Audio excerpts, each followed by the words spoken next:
Dune drops in about 2 weeks. These are the decks that you need to be wary of.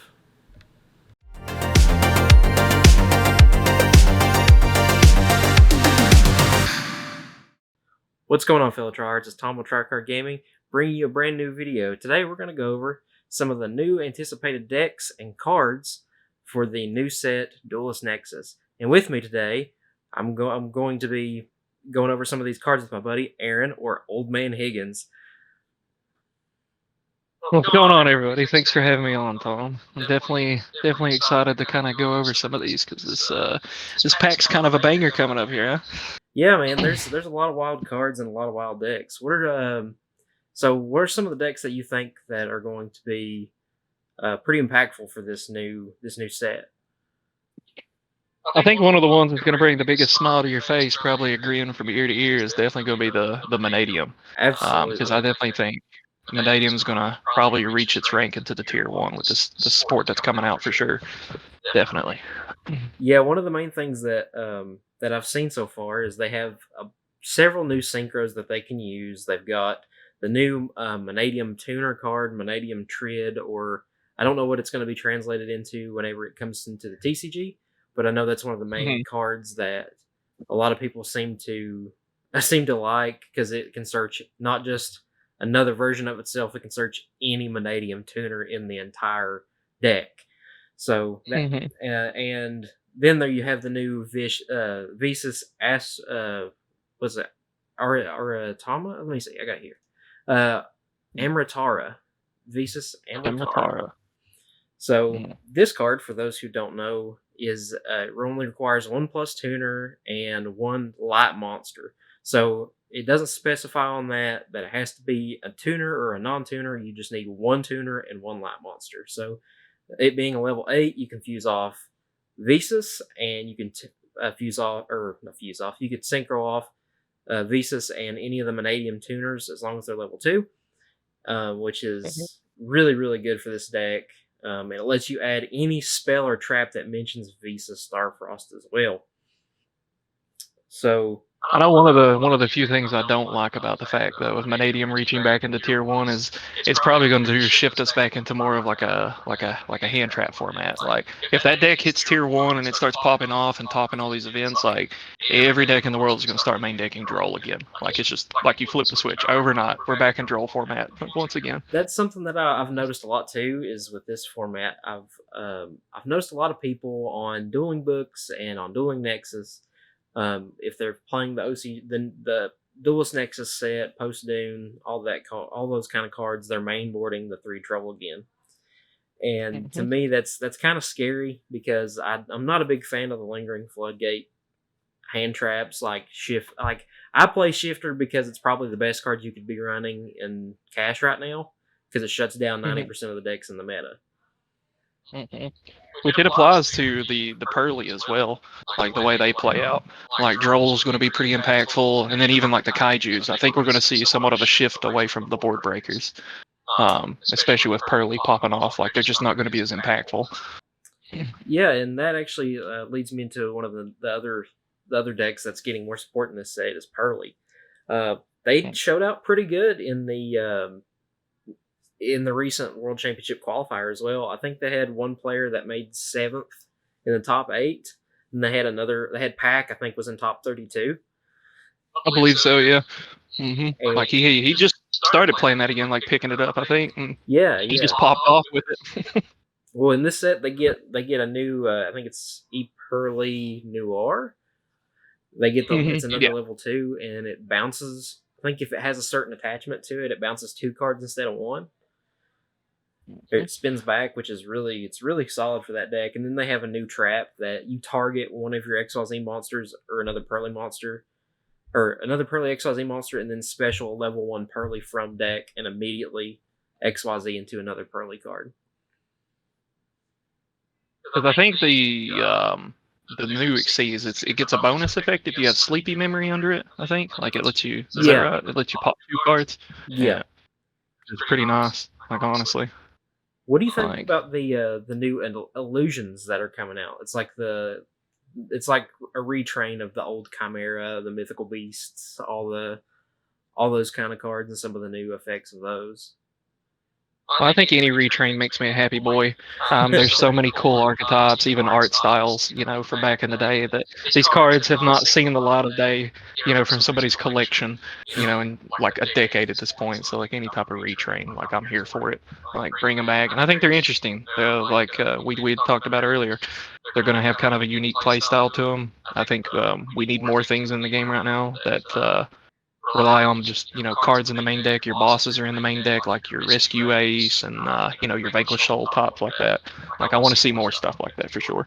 Yeah, and that also leads me to they have one of the very few quick play fusion cards in the entire game right now. I think there's only like a handful. If you're not including Super Poly, which is the generic version of this, then they're one of the very few archetypes that actually have a quick play fusion card. Does E-Hero have one? I know you're a big E-Hero guy. Oh yeah, heroes are my babies. Heroes have a couple of them now at this point. You've got your Mass Change, which is like your bread and butter, Dark Law Pass, GG, no re. And then you've got the favorite Contact, which is like the new big support in that because you have the new Infernal Rage, the new Wingman fusion. Yeah, Infernal Rage. He lets you special summon a level 7 from extra, or it's level 7 or lower. Yes, you contribute him and summon a level 7 or lower hero that cannot be normal summoned or set from the main deck or the extra deck. Gotcha. And then that bridges you into that favorite Contact, and then on your opponent's turn, you can just flip it, shuffle Banished, Field, or Graveyard, I think, back into the deck, and just fusion on your opponent's turn. It's awesome. Super awesome. What do you think about the new Link 1 for Infernoble? It's the, what is it? Let's see here. It's the what's that one called again? Emperor Charles the Great. He's a Link 1, but he requires the level 9 Infernoble Knight Emperor Charles with an equipped spell equipped to him. So he's a 3,000 attack Link 1, so you just have to use that one card, so it's trading off on one for another. But it also gets an attack buff for whenever it gets an equipped spell, it gets an extra 500 attack points. And then once per turn, whenever a spell or trap is activated. I think Infernoble Knights are, I think they are a cool archetype. One they mainly used in the past for, hand loops and things, but I really like Infernoble Knight. I think the art style on them's really cool, even that Link monster. It looks dope, but I don't think Infernoble Knight's going to have all that serious of an impact. I think it's kind of a situation of too little too late with them, and their style of play is a little bit power crept at this point. And I think they'll be playable. I think they'll be decent and fun. More of a rogue strategy probably, but nothing meta warping basically. Sorry about that, everyone. We had some internet connectivity issues, but back to the task at hand. So before the internet so rudely interrupted us, Aaron. What was I know we were talking about Infernoble Knights. What was the main thing that do you believe that on its own, you said it wasn't going to be as good, but do you believe if it was spliced together with a deck like Makonko or something that mains a lot of the equipped spells, do you think it would be a solid pick for that? Where you said because you interrupted us again. Did it really? You said sorry about that. The internet interrupted. As soon as you started talking, it just cut out. But you're talking about mixing in the Makonkos with the Infernoble Knight, where they both have kind of an equipped spell engine. Yeah, Is that what you were asking? Do you think that those splashed together are like a smaller Infernoble Knight package, or a smaller Makonko engine thrown in would be better than just straight running one or the other? I mean, if you were going to mix the two, the Makonko would definitely be the smaller of the two engines, I feel like, because it's not a deck that produces boss monsters, really. It just tries to turn in its little tiny monsters into boss monsters by just the way of the equipped spells. I think the only big one out of the bunch is Ohime, right? It is. And it just sits there and constantly recycles 2 or 3 spells and makes it to where they just kaiju you to death and keep slamming into the kaijus and make you take the metal damage. I mean, I could see it. I don't know how well it would go because, at the end of the day, neither of the archetypes are this big grandiose top tier strategy. But the creativity of millions of Yu-Gi-Oh players will pretty much prove anybody wrong in any given day. So time will tell on that one. Well, that Somebody being, out there knows a lot better than I do. well, that being said, what are some of the decks that you plan on playing into this next Dune format? That's a really good question, honestly. I want to. Well, I'm curious about the one we had talked about before, the Tistina. Is that what they're called, Tistina? Oh yeah, And that's just the crystal god stuff. yeah, they look cool as hell. So like, I definitely wanna check them out. Hopefully they'll actually be good. You never know with Konami; it's a coin toss. They're either gonna release the most broken thing known to man, or it's gonna be dog water. So there is no in between. I'm gonna guess the later half of that because they just had the whole debacle with Cash. So And tier before that. So yeah, you're right. You're right. I think one of the decks that I'm looking forward to, I've already got it somewhat built, is Vanadium, and maybe doing a Vanadium Synchron build, and kind of throwing a lot of dragons and such into the extra deck. Because not only do we get a lot of synchro support, we get a lot of OG 5D style synchro monsters. For example, we're getting the Crimson Dragon. This is the first one. It is a 12-star synchro monster. And the effect of this card, it says, if this card is special summoned... Yeah, it says, this card is broken. So, first off, it lets you add a spell or trap that mentions Crimson Dragon from your deck to hand, which I believe there is one in this specific set. So, it's probably going to be a one of in most cases, unless you hard draw it. It's like a Garnet, so...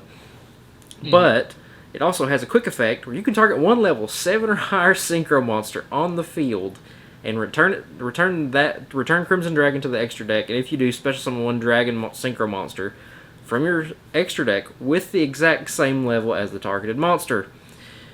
So, and it is also treated as a synchro summon. So you could do several different things with that. You can do the new red, especially with the new Red Dragon Archfiend support that's coming out here soon with the new Jack Atlas structure decks.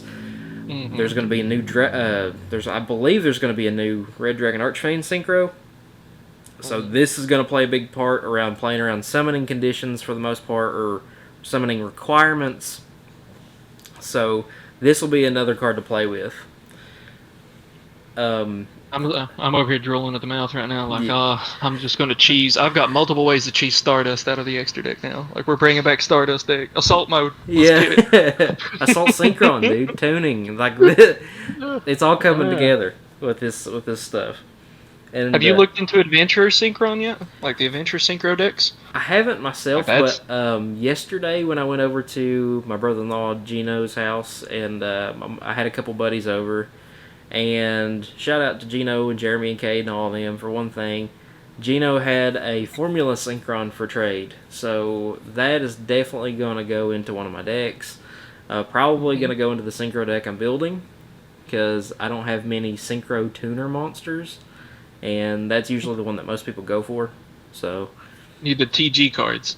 There's the Hyper Librarian, which that one's not a tuner, but it lets you draw every time you synchro, and then there's another one that is a tuner. Yeah, and those things are going to pop off because next to none of those like modern Synchron cards use anything on normal summon. You know, like your Revolution Synchron, your Assault Synchron. You know, they're all going to, either synchro out of the hand or special summon themselves, and then you can just pop off. You can open your turn with the Adventure Engine, slap down an Omni Negate, and then just basically, like, try to interrupt me. Like, go for it. Well, there's a reason why TG Hyper Librarian has been limited to one for so long. It used to be banned, because in a Synchro deck, you're able to just draw all kinds in one, like, you're able to draw 5 in a single turn. Yep. And, yeah, on an easy day. Oh yeah, and then with especially with this new Cosmic, they have a new Quasar Dragon, which I'm super excited about. Cosmic Quasar Dragon. So it takes one tuner synchro monster. So in order for you to have this, you either already have to have you have to at least synchro summon 3+ times. So you're able to use so example, Formula Synchron, and then the non-tuner Synchrons, which, especially Vanadium, is not hard to do. A lot of this is easy to do in Vanadium, but in Synchro decks, where that's... Synchro deck, yes, it's no problem. No Yeah. problem. And then with the new Synchron support, that's going to be peanuts to do to try to get this lined out. And the big effect and the big, I guess, gimmick with Cosmic Quasar Dragon is it has to first be synchro summoned, of course, with the 2 non-tuner synchros and the 1 tuner synchro. Once per turn, you can target one face-up card, or you can target face-up cards on the field up to the number of monsters used to synchro summon this card. One, and negate their effects. So you can, it's however many materials you use plus So it's going one. to minimum. It's going to negate 4 things. Yeah. Yeah, 4. That's crazy. And it cannot be negated. Yeah, activation and the effect can't be negated. Quick effect: you can banish this synchro summon card, special summon 1 dragon synchro monster from your extra deck. That requires 2+ non-tuner synchro monsters as material. So there's a lot of stuff that you can do with that card. I think you can do. You do shooting Quasar off of that? I think so, unless it depends on if shooting Quasar has a cannot be, or must first be synchro summoned, unless it has like a specific summoning condition, which I'll put right there. No, it hits. I'm pretty sure it's what it's talking about. There is a 1 tuner synchro plus 2 or more non-tuner synchros. That's exactly what shooting Quasar takes. And the dragon we're looking at, it treats that as a synchro summon when you use that effect too. So I think if unless I'm reading this wrong, special summon 1 dragon synchro monster that requires 2+ non-tuners as material. Oh my lord! Can you actually cheese out shooting Quasar with this? You might be able to. Holy crap! Because it says must be synchro summoned, cannot be special summoned by other ways, but this card explicitly states this is treated as a synchro summon. So Deep Barrier's about to go hard. You can literally just bring this out and negate every card on the friggin' board and then just tribute it off, quick effect, and bring out Quasar. Like during the battle phase, you could swing and then quick effect, banish it, bring out Quasar. That's 4,000 and 4,000. That's game. That's OTK. Synchro OTK. Yeah. Yeah. Oh, That's wow. crazy. Well, that's, like I said, that's going to be one of my favorite decks. So now we're on to one of my favorite parts, and this is going to be our last subject before we close it out. Besides the specific ones that we've already talked about, what are some of your newly anticipated cards from Duelist Nexus? The Copium, my one little Dark World card, because I love the Dark World deck. I like making people upset and just ripping their whole hand, just The you Dark know, it's fun. Corridor. Yeah, the Corridor, but it's a tricky one because it's like we talked about before. It's like I feel like you'd probably just run one because it's the only Dark World card out there that's a hard once per turn. Yeah. So you get that one use of it, and then it's dead from there. Which I take that back. The continuous spell is a hard once per turn as well. You only run one copy of that, so I'm just gonna treat it like that. Run one copy, and you turbo draw. And if you draw into it, it'll probably finish your combo, just straight up adding any Dark World and then immediately discarding. I mean, that's whatever you need at that point. Do you think that you could run triple tack thrust in there to hard search out that one specific copy, or at least side it in maybe? Dark World's a weird one because you don't really run any support cards, any hand traps, nothing. Triple tactics at the fullest is what you would run, just because of the soul thing is.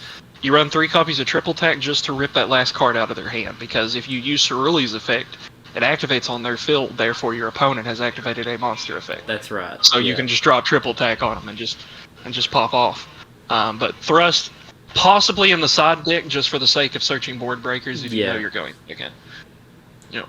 Any other cards that you... I know there's one that we have talked about that is like the boy of this set. Oh, yeah, I know where your mind's going right now, Mr. Revolution Synchron. Yes, sir. That is one of my favorite cards out of this entire set. He looks so happy. That's the one thing I always... He's the happiest boy. He looks happy, but your opponent won't be. Yeah.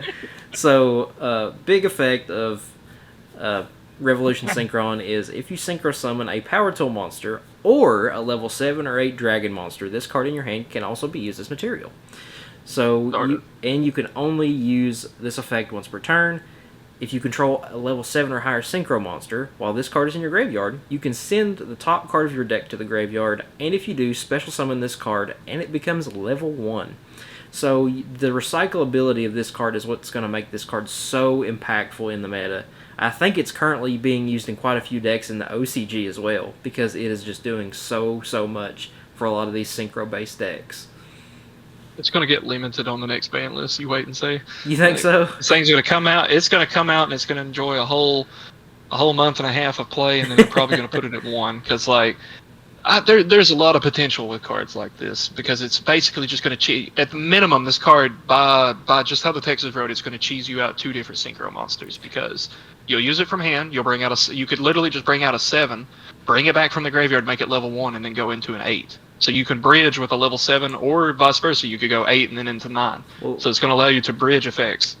Not only that, but if you have Assault Synchron in your deck, and your top card that you pitch to graveyard is Assault Synchron, and you bring out Excel Stardust Synchron, you tribute them off, bring out Stardust, and then you can trigger the effect of both of these guys. Bring back Revolution Synchron, and bring back Excel Stardust Synchron. Mm-hmm.